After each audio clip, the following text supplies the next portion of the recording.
Oke, kita langsung saja faktor yang mempengaruhi permintaan, ya. Nah, ini yang pertama. Jadi, di luar harga, selain harga, itu faktor-faktor yang mempengaruhi permintaan itu yang pertama adalah harga barang komplementer dan barang substitusi, ya. Barang komplementer dan barang substitusi. Nah, kita udah pernah belajar apa itu barang komplementer atau barang substitusi. Secara mudahnya, kalau barang komplementer itu kan barang yang pelengkap, melengkapi satu barang dengan jenis barang yang lain. Nah, kalau barang substitusi berarti barang pengganti, ya. Kalau komplementer itu pelengkap, kalau substitusi itu pengganti. Nah, di sini saya kasih contoh. Di situ kalian bisa lihat, di situ ada roti sama butter atau mentega, ya. Nah, jika harga mentega meningkat nih, ini kan sesuatu yang bisa kita temui sehari-hari nih, roti dan mentega ini kan. Nah, ternyata jika si harga mentega ini naik nih atau meningkat, ternyata permintaan akan roti itu berkurang. Nah, itu sering mempengaruhi itu. Kenapa? Ternyata mentega ini kan dipakai juga untuk bahan baku pembuat roti, kue, dan sebagainya kan.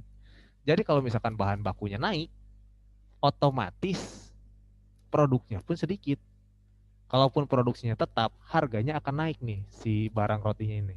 Nah, kalau misalkan harganya naik, mungkin saja pembeli juga tidak akan membeli. Nah, jadi ketika harga mentega naik atau meningkat, nah permintaan terhadap roti mungkin saja menurun, ya. Nah, itu di barang komplementer, ya. Jadi si barang pelengkap nih. Nah, kalian bisa review-review lagi, lihat-lihat lagi materi tentang barang-barang komplementer ini apa aja nih. Ini saya cuma kasih satu contoh aja yang biasa kita temui sehari-hari, ya, antara mentega dengan roti. Nah, jadi ketika harga mentega ini meningkat, nah permintaan rotinya mungkin menurun, ya. Dengan pertimbangan kayak tadi, kenapa? Ya karena roti ini butuh mentega sebagai bahan baku untuk pembuatan roti. Nah, ketika harga mentega meningkat, otomatis bahan baku produksi roti juga akan meningkat. Itu akan membuat harga roti meningkat atau mungkin kualitas atau kuantitinya, jumlah rotinya berkurang, ya. Nah, seperti itu. Itu barang komplementer. Nah, selain itu, demikian juga dengan barang substitusi atau barang pengganti. Di sini saya kasih ilustrasinya, salah satunya juga sama yang bisa kita temui dalam kehidupan sehari-hari. Itu ada pesawat terbang sama kereta api. Nah, contoh nih, kemarin lah ya, kan terjadi nih kecelakaan nih. Kecelakaan pesawat nih, kalau kalian ngikuti kan, sampai hari ini masih update nih beritanya nih. Nah, ternyata gara-gara atau akibat kecelakaan pesawat terbang tersebut, orang-orang mulai berpikir, ah, takut saya naik pesawat, lebih baik saya naik kereta api. Jadi otomatis, ya, otomatis orang, permintaan akan transportasi kereta api ini akan meningkat dibanding si pesawat terbang.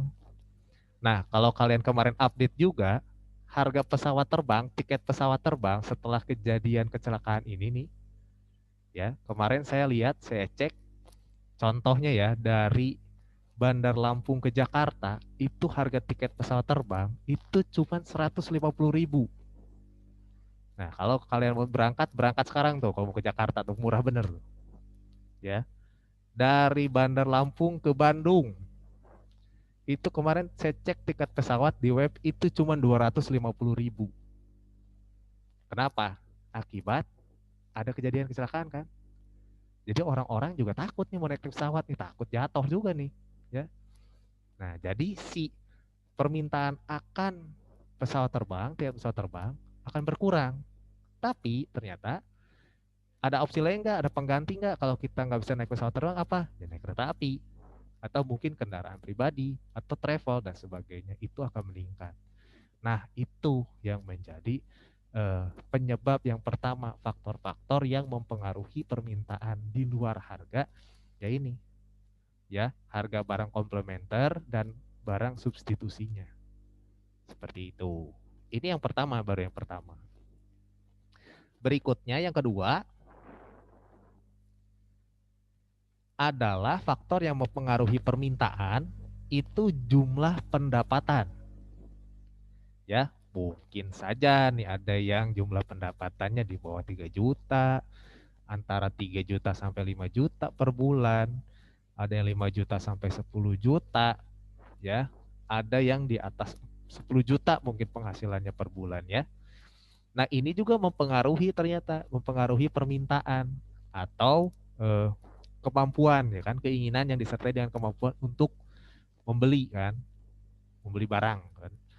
Nah, ini juga mempengaruhi. Kenapa? Karena ternyata ketika pendapatan seseorang bertambah, ya, anggaplah misalkan tadinya di bawah 3 juta nih.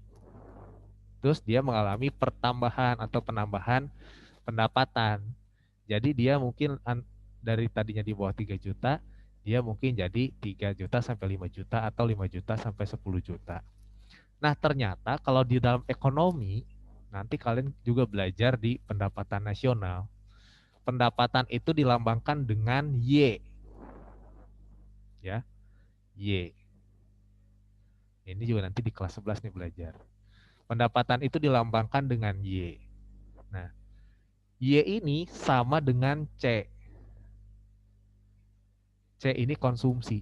Jadi sebetulnya seberapa besar pendapatan kita, mau di bawah 3 juta, mau antara 3 sampai 5 juta, 5 sampai 10 juta, atau di atas 10 juta, itu pada akhirnya secara ekonomi ini akan digunakan semuanya untuk konsumsi, untuk pengeluaran kita.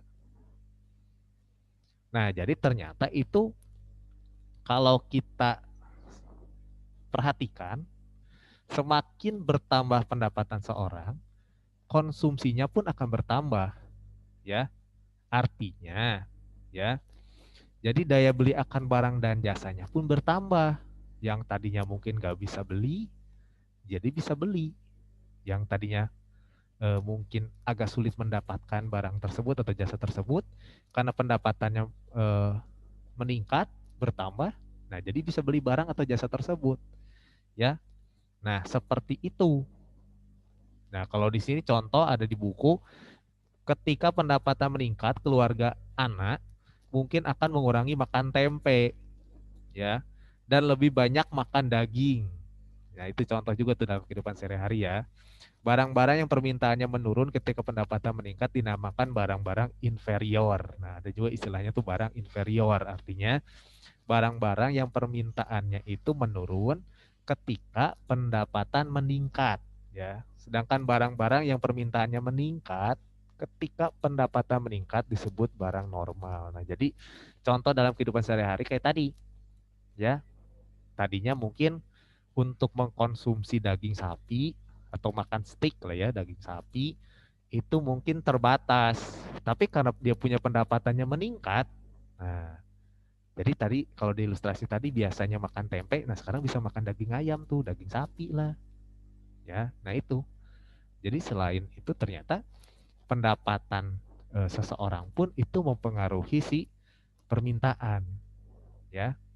Nah, jadi ada kemampuan untuk membayarnya, ada kemampuan untuk membelinya, ya, dalam jumlah tertentu, dalam eh, harga tertentu.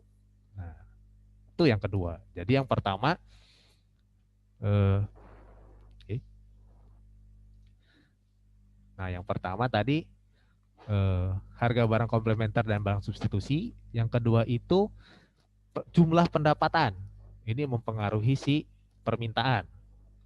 Nah, berikutnya yang ketiga adalah di sini bisa kalian lihat ternyata ini contohnya di Indonesia, ya, di Indonesia.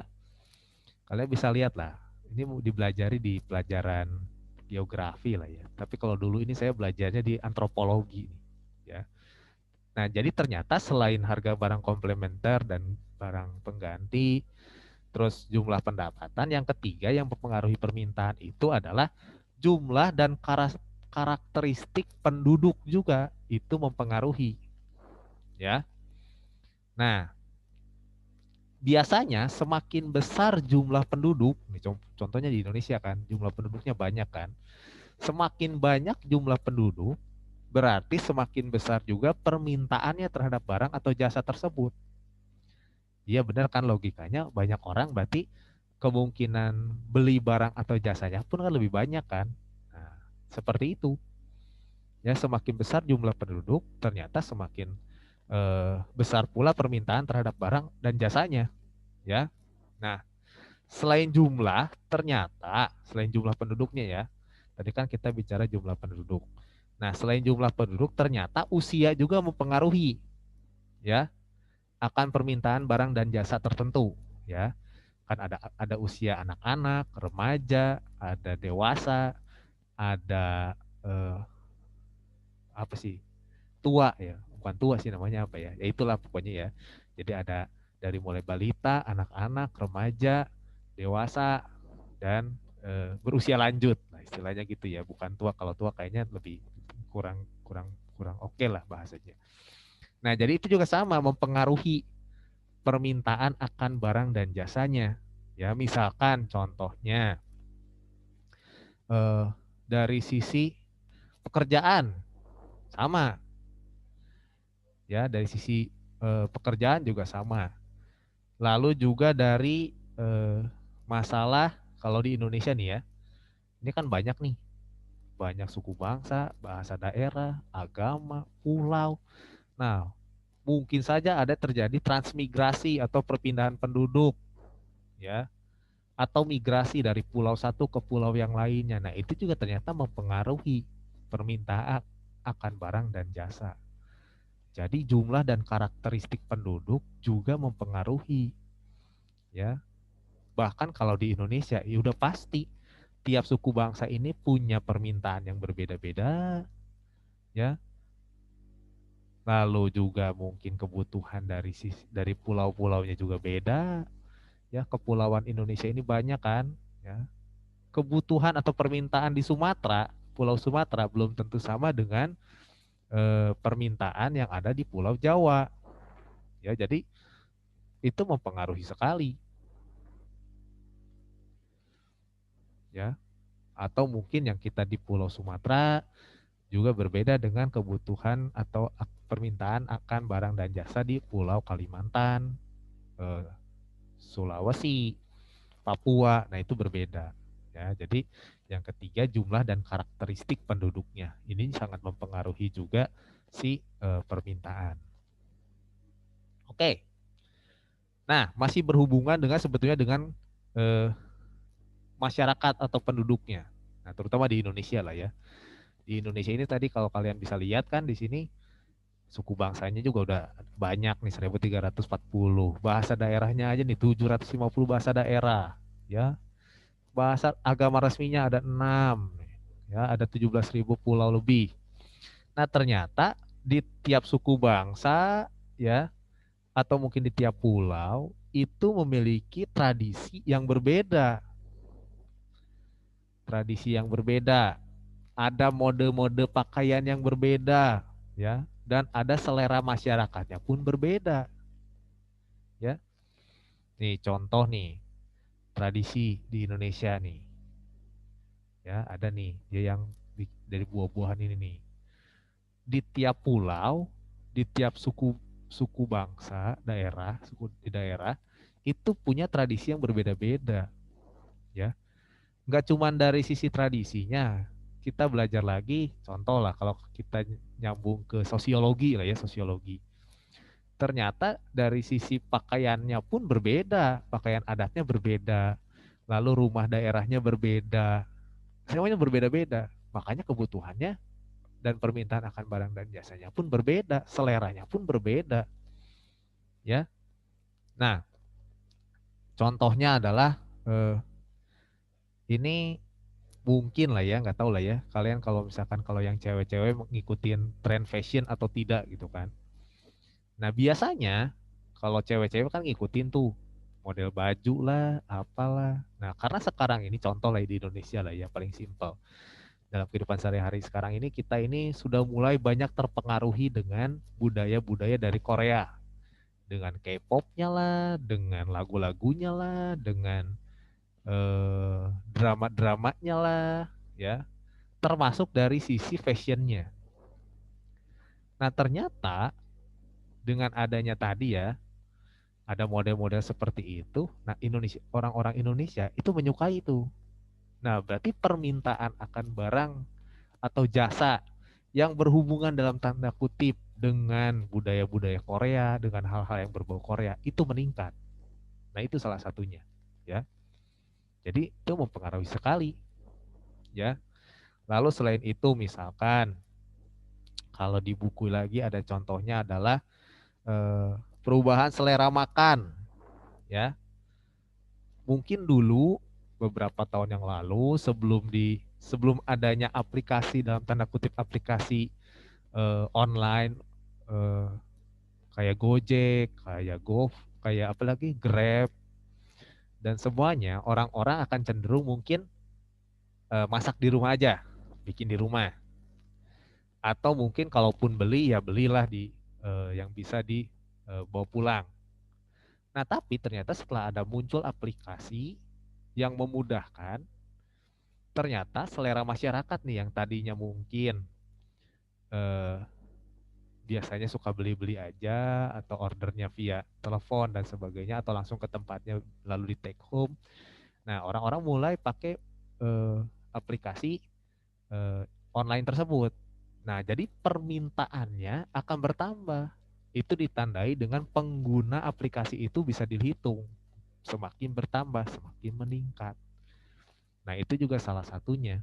Nah, sekarang kita kalau misalkan malas keluar nih, apalagi di rumah nih, lagi di rumah, malas keluar, ya udah kita mau beli makanan apapun ada di aplikasi, dianterin pula ke depan rumah kan. Nah, itu mempermudah. Nah, itu juga salah satu dari sisi selera masyarakat. Ya, beda juga tuh. Ya, itu sangat mempengaruhi. Jadi barang yang diminta, permintaan akan barangnya itu bertambah. Nggak cuma barang, tapi dari jasa atau layanan. Ya, seperti itu. Ya, sekarang juga atau mungkin orang-orang lebih senang dengan makanan-makanan fast food. Ya, McD, KFC, Pizza Hut, dan sebagainya. Jadi permintaan akan makanan-makanan fast food itu bertambah, meningkat, ya. Nah, itu seperti itu. Itu yang keempat. Jadi yang mempengaruhi si permintaannya adalah dari sisi tradisi juga bisa, dari sisi mode iya, dari selera masyarakat iya. Banyak makanya kan di luar harga nih kan, ini kan di luar harga-harga nih. Ternyata mempengaruhi sekali. Lalu berikutnya, nah ini nih. Beberapa waktu lalu juga kita eh, awal-awal inilah ya, awal-awal pandemi corona, kita bisa lihat di berita nih, harga masker langka, harga semakin melambung. Nah, ini nih ya. Saya ingat ingat banget nih sebelum sebelum corona masuk ke Indonesia, itu saya masih beli masker itu satu box itu kayaknya masih sekitar yang merek bagus lah ya, yang merek yang bagus itu masih 100.000 kayaknya. Satu box itu isi 50. Jadi anggaplah masker ini satunya 2 ribuan. Tapi pas corona masuk, si masker yang biasa saya beli, ya, karena kan biasa juga saya beli masker tuh. Karena kan saya seringnya naik motor tuh. Jadi saya suka beli masker. Nah, setelah terjadi pandemi corona, masker yang biasa saya beli tadinya 100.000 satu box dengan merek yang dalam tanda kutip merek bagus, tiba-tiba melambung. Satu box bisa jadi 600.000. Isinya sama, 50 piece. Naik berkali-kali lipat. Nah, kok bisa terjadi seperti ini gimana? Ya. Lalu berikutnya, nih yang juga sering kalian bisa lihat nih. Di tiap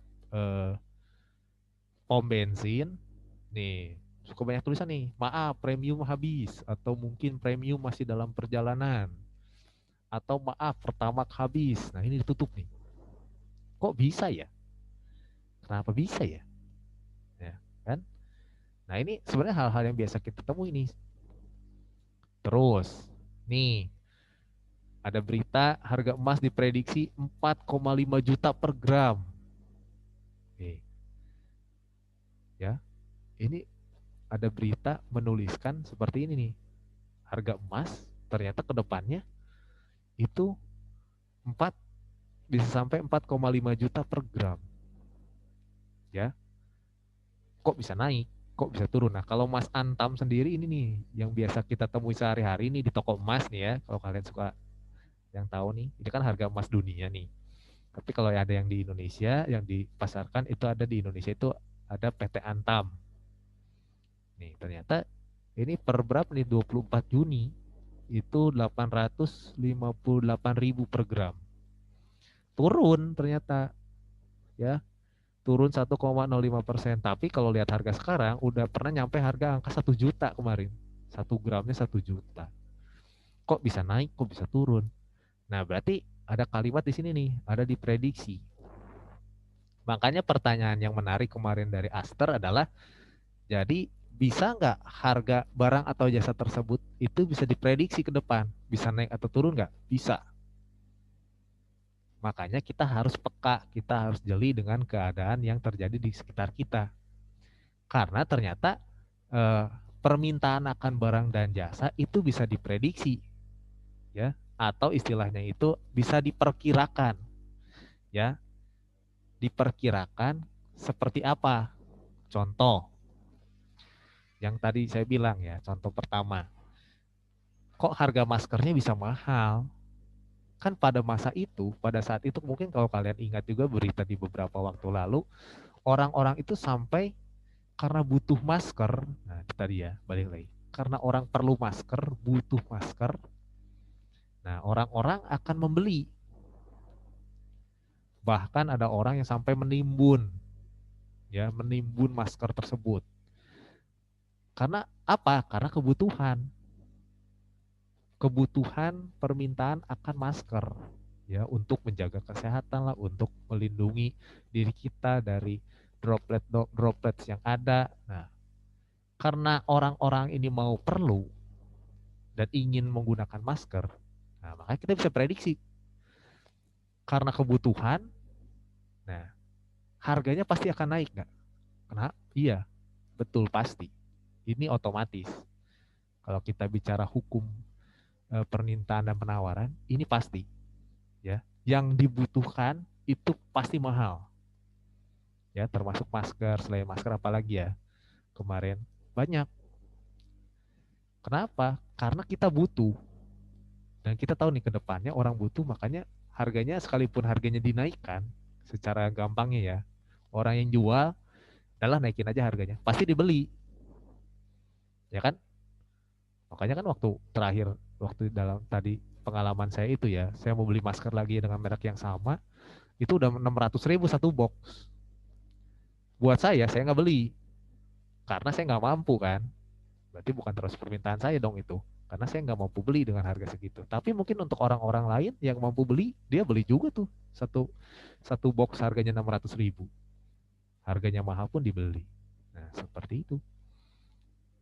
Nah jadi ada beberapa bisa diperkirakan, ya, kayak emas nih contohnya, orang akan mengambil emas ini untuk namanya sebagai investasi atau sebagai simpanan dengan harapan nanti dijual lagi kita dapat keuntungan lumayan, ya. Nah itu bisa juga nih, jadi perkiraan dan harapan juga bisa mempengaruhi permintaan. Contohnya lagi ini yang terjadi saat ini ya, contohnya lagi waktu tahun 98. Jadi saya juga pernah mengalami krisis ekonomi tahun 1998. Walaupun pada masa itu saya ini baru kelas 6 SD. Pas krisis ekonomi 97-98 itu saya kelas 6 SD, saya masih ingat. Nah, pada saat karena terjadi krisis ekonomi, harga-harga barang itu langsung meningkat. karena inflasi, terjadi inflasi. Kalau harga-harga barang itu naik secara bersamaan dan secara cepat, itu namanya inflasi. Jadi pada saat itu ya sama, harga barang-barang naik, kebutuhan pokok naik dan sebagainya. Ya, nggak cuma dari, tapi hampir semua barang-barang itu terjadi. Nah, kenapa itu bisa terjadi? Karena ternyata itu karena terjadi situasi ekonomi yang tidak menentu atau tidak kondusif. Itu juga mempengaruhi itu. Makanya kenapa kalau misalkan dalam sebuah perekonomian sebuah negara terjadi misalkan, atau dalam sebuah negara nih banyak terjadi demonstrasi, kerusuhan, investor-investor atau orang-orang yang mau menanamkan modalnya di negara tersebut itu pasti nggak mau karena merasa tidak aman. Nah, ini juga bakal diprediksi, bisa nggak? Bisa. Makanya pada masa itu, pada waktu 98, kalau kita tarik lagi kisah saya di 98, dulu itu eh, 1 dolar itu setara dengan 2.000 rupiah, kan? Tahun itu 1 dolar itu 2.000 rupiah. Kalau sekarang kan 1 dolar itu sekitar 15.000 lah, 14 sampai 15.000. Pada masa itu 1 dolar 2.000 sampai 2.500 rupiah. Tapi pas terjadi krisis ekonomi 98, terjadi kerusuhan di mana-mana, itu 1 dolar bisa mencapai 25.000 dalam waktu sekejap. Ya, dalam beberapa hari, beberapa jam itu bisa langsung naik. Nah, di situ kalau orang-orang yang punya kejelian atau punya bisa melihat kesempatan di situ, dia sudah memprediksi. Contoh ya kayak tadi ya, kalau misalkan terus kerusuhan aja dalam negeri ini ya, di negara ini ya, itu pasti naik tuh harga harga dolar tuh naik tuh, rupiahnya melemah tuh. Nah, kalau orang-orang yang punya pemikiran investasi atau sebagai investor atau yang mencari keuntungan, mencari kesempatan di situ, mencari peluang di situ, dia akan jual. Ya kan, tadinya dia beli hanya 1 dolar 2.000. Saya punya dolar nih. Nah, sekarang 1 dolar 25.000. Ya, saya jual lah dolar saya, biar saya jadi langsung kaya. Ya, berkali-kali lipat uangnya kan. Nah, itu bisa diprediksi nggak? Bisa. Ya, contohnya lagi banyak tuh. Kayak misalkan, eh, yang bisa diprediksi lagi apa nih? Kalau menjelang hari raya, ya hari raya di Indonesia nih kan agamanya ada 6 nih ya. Ada ada Islam, Kristen, Katolik, Buddha, Hindu, Konghucu ya, 6 lah. Dan 6 lah. Nah, biasanya mendekati hari-hari raya keagamaan, itu pasti kita sudah tahu harga barang itu pasti naik.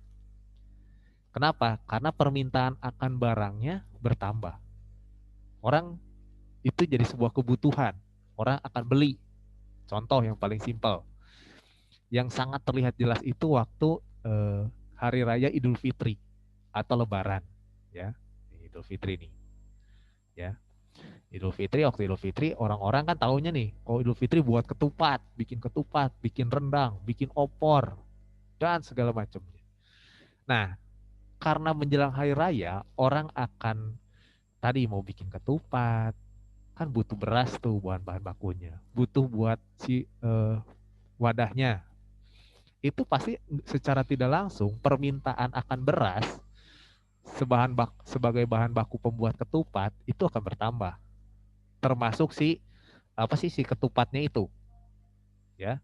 Coba kalau sekarang orang kan mana ya kali-kali doang kan bikin ketupat, tapi pada menjelang hari raya terutama yang muslim itu kayak sebuah tradisi yang harus ada, harus beli, harus ada. Nah, makanya pasti akan meningkat dengan jumlah pemeluk agama yang banyak, otomatis itu akan banyak juga permintaannya. Atau misalkan kemarin yang Kristen merayakan hari Natal, itu secara tidak langsung kalau diperhatikan permintaan kayak aksesoris Natal, pohon-pohon Natal, itu pasti bertambah. Nah, apalagi nih kalau misalkan nanti tanggal 12 Februari ada Chinese New Year nih. Kemarin saya ke supermarket aja udah mulai banyak tuh angpau-angpau gambar sio sio sapi gitu. Pernak-pernik untuk Chinese New Year itu udah ada. Secara tidak langsung sebetulnya itu akan membuat permintaan barang atau jasanya tersebut bertambah dan sudah bisa diprediksi harganya pasti akan naik, akan barang dan jasa tersebut. Nah, seperti itu. Jadi kita bisa bisa diprediksi, bisa lihat tuh, ya. Kalau misalkan nanti ternyata sudah tidak laku, ya pasti harganya akan turun. Contoh lagi yang paling gampang lagi ya di luar hari besar lah ya. Kayak kita ini Indonesia ini kan banyak musim kan. Musim buah-buahan tuh banyak. Kalau misalkan baru-baru awal-awal panen nih, pasti masih mahal. Contoh mangga gitu. Untuk buah mangga itu kalau misalkan awal-awal panen, awal-awal musim mangga, itu pasti masih mahal tuh 1 kilonya. Tapi coba lama-lama nih, lama-lama kan barangnya banyak tuh. Orang yang mintanya pun permintaan akan mangganya juga udah berkurang, udah bosen lah artinya gitu makan mangga aja terus. Lama-lama itu yang tadinya mungkin 1 kilonya itu 25.000, lama-lama permintaan akan mangganya berkurang, harganya pun akan turun. 1 kilo jadi mungkin cuma 10.000.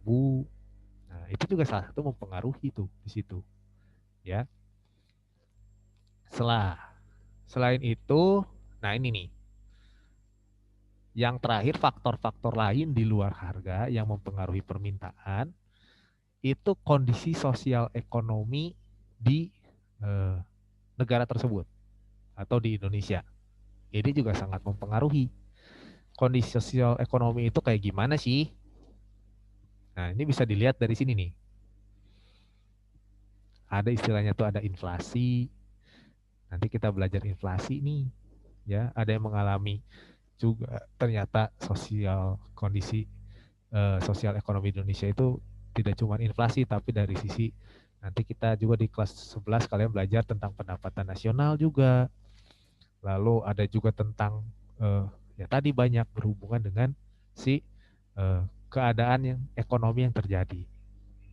Oh, di sini udah less than 1 minute. Kayaknya kita stop dulu, nanti kita lanjut lah ya, supaya nggak keputus ya. Siapa tahu kalian masih ada pertanyaan. Nanti saya ada beberapa juga yang masih dijelaskan. Jadi saya stop dulu kali ya. Nanti kalian join lagi ya, tapi ya.